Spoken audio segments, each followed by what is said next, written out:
Now that we've built a data validation and feature engineering component, let's build our last component, which is our model training component.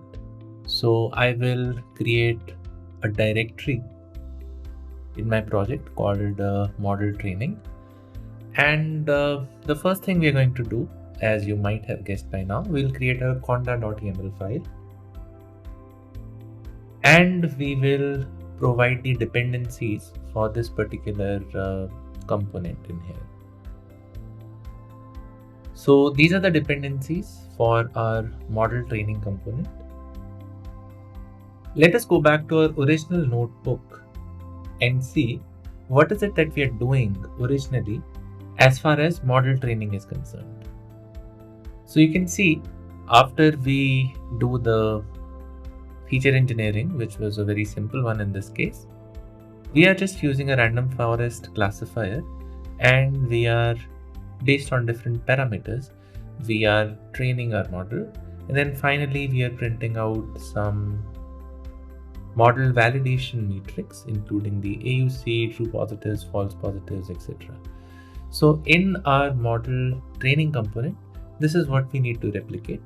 We will need to read these two features from our feature store and then build a random forest classifier and then print out the model validation matrix.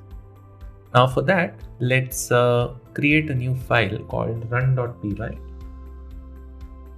This will be our main entry point into this particular component, and it will contain the logic of model training. So let me write down some imports that we will need.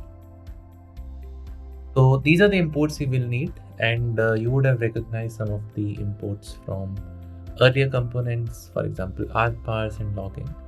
The new imports are from sklearn. These are mostly to do with the training algorithm that we are going to use and the metrics that we are going to compute.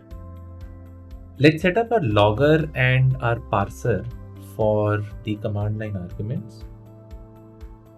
Let us see what are the command line arguments we will need.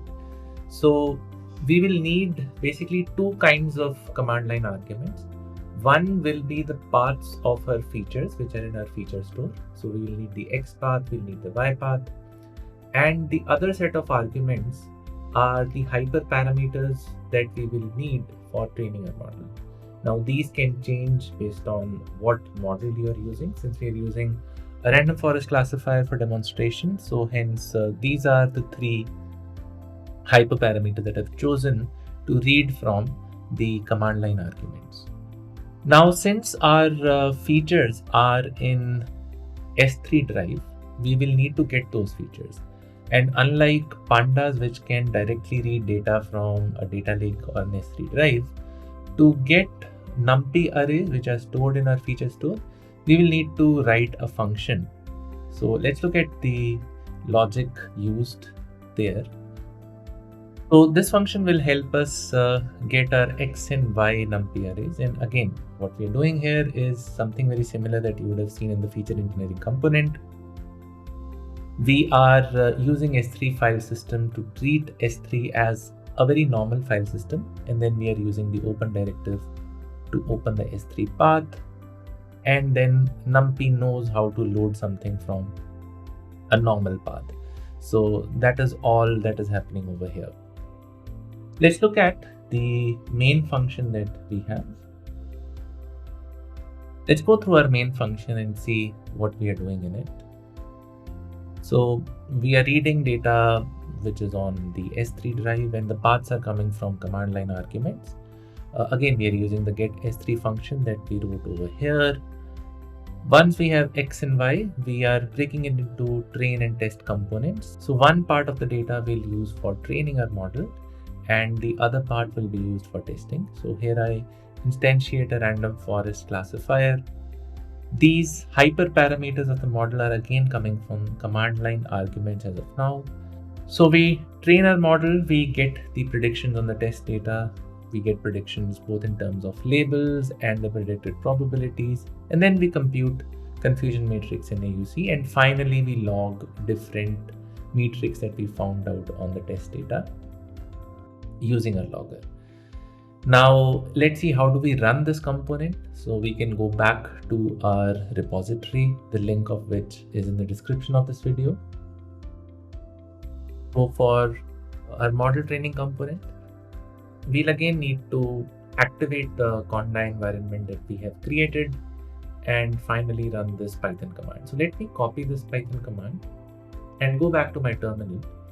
I'm currently in the feature engineering directory. Let me get out of it.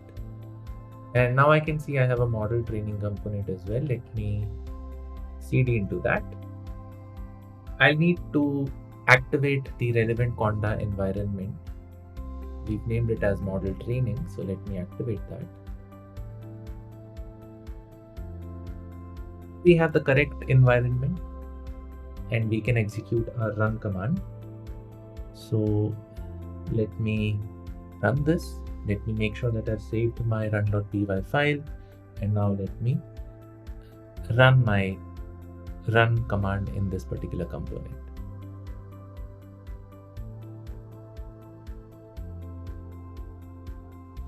We see that our component has run the training job and it's giving us what the AUC is, what are the true positives, false positives, so on and so forth for the classifier that we've just trained. So this concludes our discussion on converting a Jupyter notebook into training components, but we still have a long way to go before we get to a training pipeline that we would like to have. So currently, as you might see, we have to sort of manually instantiate the Python environment for each component, and then we have to run each component ourselves. In the next part of the videos, we will see how we can make our training components even better. How can we make sure that the Python environments are automatically instantiated and the run scripts are automatically run. Later on, we'll also see how do we log the parts of different training experiments. For example, here we trained a model and we printed out what the AUC was or the true positive was, but we did not save this particular information anywhere. So we will see how to do that also, but all of that is coming in the next part of the videos. So stay tuned. And as far as the GitHub repository is concerned, where all of this code is, you can find its link in the description.